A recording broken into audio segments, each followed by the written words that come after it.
오늘 우리에게 주신 하나님의 말씀은 고린도전서 9장 1절로부터 10절까지 말씀입니다. 내가 자유인이 아니냐 사도가 아니냐 예수 우리 주를 보지 못하였느냐 주 안에서 행한 나의 일이 너희가 아니냐 다른 사람들에게는 내가 사도가 아닐지라도 너희에게는 사도이니 나의 사도됨을 주 안에서 인친 것이 너희라.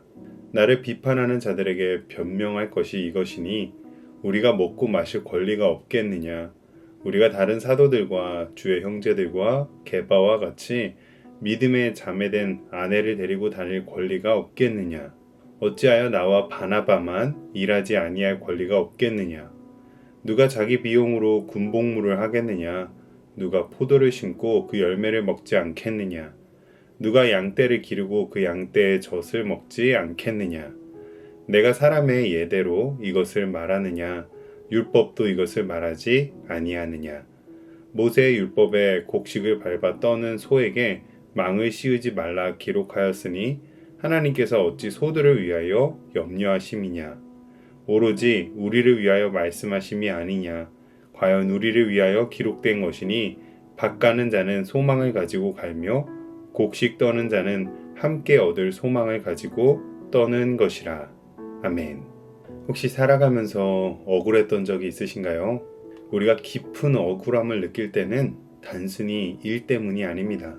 몸이 부서져라 열심히 했고 내 온몸과 진심을 다 쏟아부었는데 돌아오는 것은 인정이나 감사가 아니라 오해와 냉담한 반응일 때 우리는 깊은 억울함을 느끼게 됩니다. 특별히 다른 사람도 아니고 내가 더 애쓰고 사랑했던 사람들에게 그런 배신감 섞인 대접을 받으면 그 아픔은 배가 됩니다.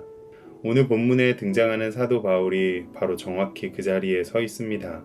복음을 위해 모든 것을 바친 사도 바울이 고린도 교회 성도들 앞에서 자기 자신을 변호해야 하는 상황에 놓였습니다. 더군다나 고린도 교회는 자신이 직접 개척하고 자신이 눈물로 세운 교회였는데 말이죠. 평소에는 예수님의 십자가 외에는 자랑할 것이 없다며 겸손하게 자신을 낮추었던 바울이었습니다. 그런데 오늘 본문에서는 이례적으로 매우 당당하고 어찌 보면 처절할 정도로 거침없는 어조를 사용하여 자신의 사도된 정당한 권리를 조목조목 설명하기 시작합니다. 오늘 말씀을 통해 우리는 바울이 왜 자기 권리를 증명해야 했는지, 그리고 그 안에 우리를 향한 어떤 위로와 진리가 담겨 있는지 말씀을 통해 깨닫는 이 시간이 되시기를 주님의 이름으로 축복합니다. 본문 1절에서 바울은 4개의 질문을 연속으로 던지며 아주 격정적으로 포문을 엽니다. 내가 자유인이 아니냐, 사도가 아니냐, 예수 우리 주를 보지 못하였느냐, 주 안에서 행한 나의 일이 너희가 아니냐. 당시 초대교회에서 사도를 판가름하는 기준은 크게 2가지였습니다. 첫째는 부활하신 예수님을 직접 눈으로 목격했는가이고, 둘째는 사역의 자리에서 성령의 역사와 열매가 있는가였습니다. 바울은 다메섹 도상에서 부활하신 주님을 분명히 만났고, 무엇보다 그에게는 부인할 수 없는 가장 강력한 증거가 눈앞에 살아 숨쉬고 있었습니다. 바로 고린도 교회 성도들 자신입니다. 2절 말씀을 보면 다른 사람들에게는 내가 사도가 아닐지라도 너희에게는 사도이니 나의 사도됨을 주 안에서 인친 것이 선언한 것이 바로 그 이유입니다. 세상 모든 사람들이 나를 몰라보고 손가락질하며 거짓말쟁이라 비난할지라도 바울을 통해 예수를 전해 듣고 구원받은 고린도 성도들만큼은 그렇게 말해서는 안 된다는 뜻이죠. 우리도 교회 사역을 감당하다가 혹은 가정을 돌보고 일터에서 정직하게 행하다가 억울한 오해를 살 때가 너무나 많습니다. 그러나 시간이 흐르면 반드시 하나님께서 자라게 하시는 신실한 삶의 열매가 우리의 진심을 완벽하게 증명해 줄 것입니다. 사람들은 보지 못하고 인정해 주지 않을지라도 하나님은 다 보고 계십니다. 사람의 평가에 연연하지 말고 주님만 바라보며 걸어갈 때 주님이 우리의 인생에 가장 확실한 보증인이 되어 주실 것입니다. 이어지는 4절로 7절까지 바울은 사도로서 자신이 교회로부터 누릴 수 있는 당당한 권리들을 아주 상식적인 선에서 설명합니다. 복음을 전하는 자로서 대접을 받으며 먹고 마실 권리, 다른 사도들처럼 결혼하고 가족과 함께 부양을 받을 권리, 그리고 오직 사역과 기도에만 집중한 권리가 자신에게도 차고 넘친다고 말합니다. 그러면서 아주 보편적인 비유로 군인과 농부와 목자를 제시합니다. 7절에 누가 자기 비용으로 군복무를 하겠느냐? 누가 포도를 심고 그 열매를 먹지 않겠느냐? 누가 양떼를 기르고 그 양떼의 젖을 먹지 않겠느냐고 묻습니다. 군인은 자기 돈으로 총과 총알을 사고 식비를 내며 나라를 지키지 않고 국가가 이 모든 것을 책임져 줍니다. 과수원을 가꾸는 농부가 수확의 계절에 포도 열매를 맛보는 것도 자연스러운 일입니다. 양들을 돌보던 목자가 자기 양의 젖을 짜서 마시는 것은 누구도 비난할 수가 없습니다. 이처럼 헌신하고 땀 흘린 일꾼이 그에 합당한 보상을 누리는 것은 너무도 당연한 사회적 합의이자 하나님께서 이 세상을 만드실 때 심어두신 창조의 질서입니다.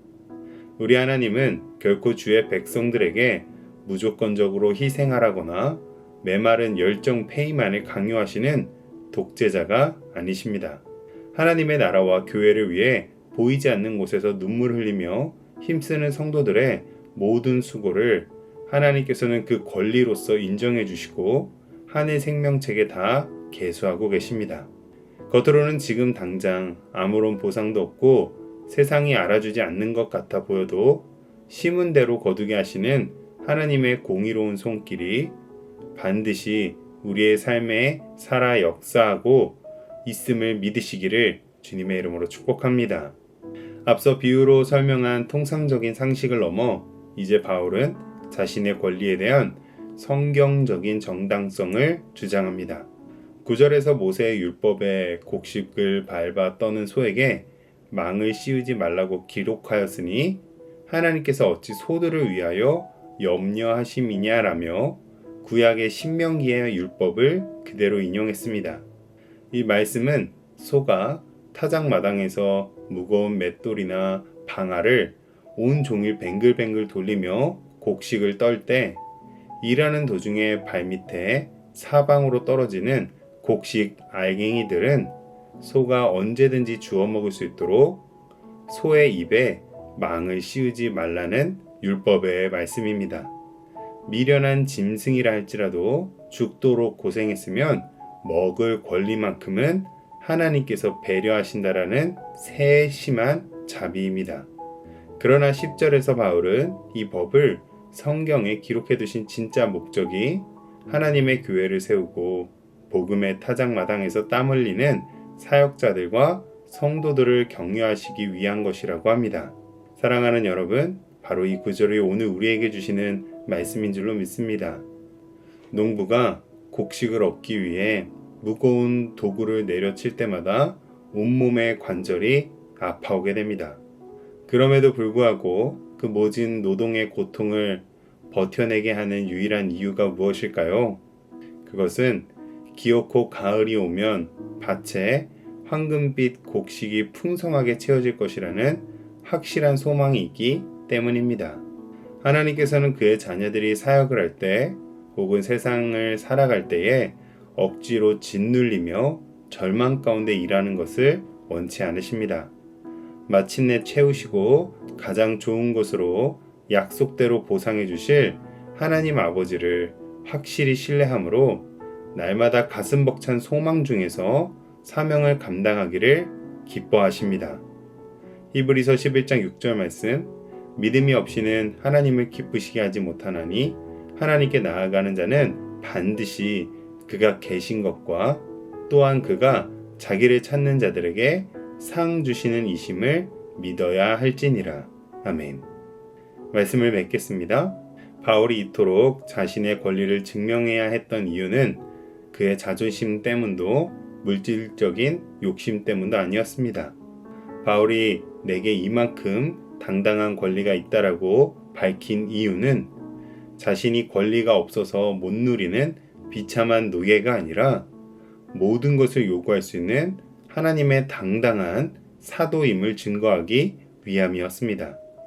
혹시 오늘 그 누구도 알아주지 않고 몰라줘서 눈물 흘리고 계시는 분이 계십니까? 주님은 여러분의 눈물과 억울함을 다 아십니다. 그러므로 오늘 하루 사람의 인정과 칭찬이 아니라 하나님께서 예비하신 신실한 하늘의 소망을 품고 기쁨으로 기도의 밭을 갈아엎으며 승리하시기를 주님의 이름으로 축복합니다. 기도하겠습니다. 하나님 아버지, 오늘 이 위로의 말씀과 격려의 말씀 앞에 우리를 불러 세워주시니 감사합니다. 바울처럼 억울한 자리에서도 흔들리지 않고 자신의 정체성을 붙들었던 그 믿음을 우리에게도 허락하여 주시옵소서. 지금 지쳐있는 자들에게 소망을 주시고 인정받지 못해 상처받은 자들에게 하나님의 위로를 부어 주옵소서. 우리의 수고가 헛되지 않음을 믿는 믿음으로 매일매일을 살아가게 하시고 밭가는 자가 소망을 가지고 살아가듯 우리도 소망을 품고 이 하루를 걸어가게 하여 주옵소서. 예수님의 이름으로 기도합니다. 아멘.